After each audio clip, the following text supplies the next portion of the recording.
Selamat pagi, kami dari kelompok inovasi akan menyampaikan sebuah video tentang pembelajaran yang berpusat pada peserta didik.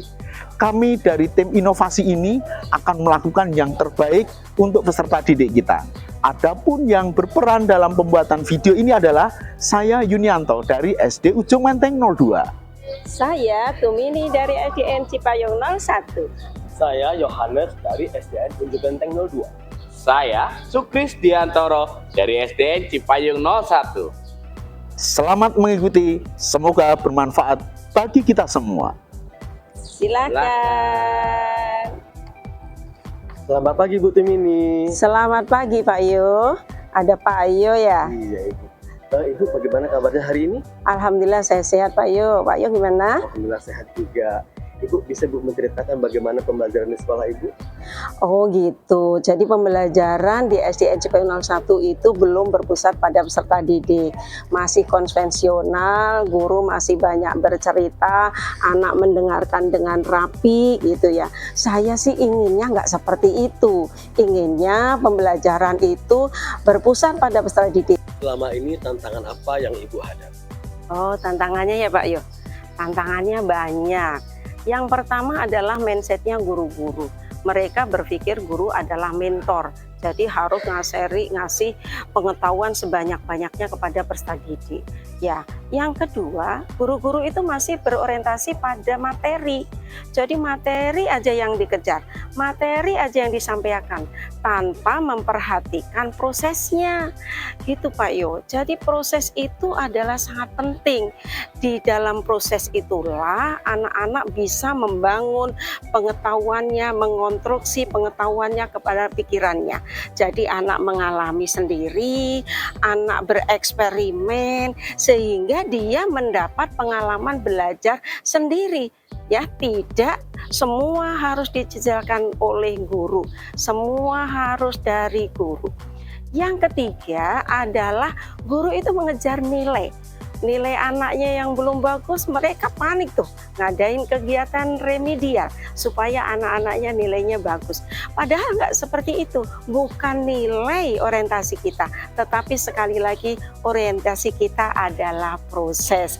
Gitu Pak Yo. Jadi proseslah yang harus diperbaiki, proseslah yang harus dipikirkan, dimulai dari perencanaannya sampai pada pelaksanaan dan evaluasinya. Gitu Pak. Bagaimana strategi yang diterapkan di sekolah Ibu untuk menghadapi tantangan itu? Oh, strateginya ya Pak. Jadi saya melaksanakan observasi pembelajaran Pak. Saya masuk ke kelas, semua kelas saya masukin, kemudian saya lihat dari perencanaannya, pelaksanaan pembelajaran sampai evaluasi.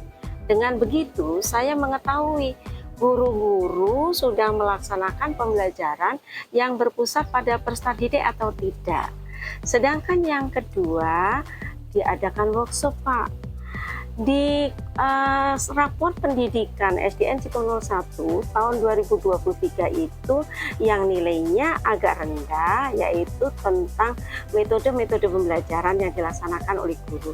Maka dari itu kami mengadakan workshop untuk guru-guru menambah ilmu.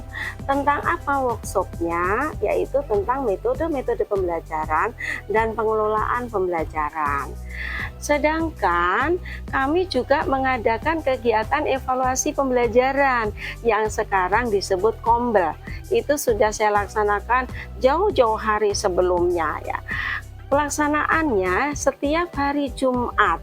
Jadi di situ kami membahas kegiatan pembelajaran yang dilakukan oleh Bapak dan Ibu guru, kelemahannya di mana, kami bahas bersama-sama sampai semuanya mendapatkan masukan dari teman-teman yang lain bagaimana mengajar yang berpusat pada peserta didik. Apa dampak dari strategi yang diterapkan terhadap pembelajaran yang berpusat pada peserta?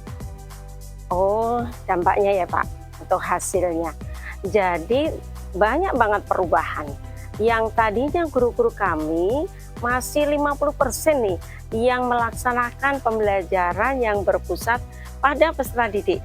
setelah diadakan workshop, diadakan komunitas belajar, kita bahas tentang pengelolaan pembelajaran, maka guru-guru kami sudah 80% melaksanakan pembelajaran yang berpusat pada peserta didik. Itu yang pertama. Yang kedua, Pak, motivasi anak-anak kami meningkat, Pak.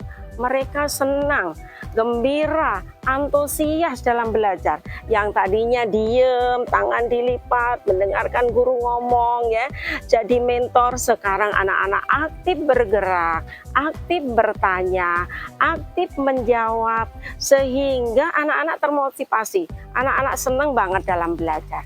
Itu yang kedua. Yang ketiga, Pak, nilai anak-anak, Pak, mereka sangat meningkat, jadi nilainya bagus dibanding pada saat guru-guru masih melakukan pembelajaran yang belum berpusat pada peserta didik. Belayar ke pulau naik perahu, angin berhembus kembangan layar, pembelajaran berpusat pada peserta didik sudahlah tentu agar terwujud merdeka belajar. Demikianlah hasil wawancara dengan Ibu Tumini tentang pembelajaran yang berpusat pada peserta didik. Semoga bermanfaat.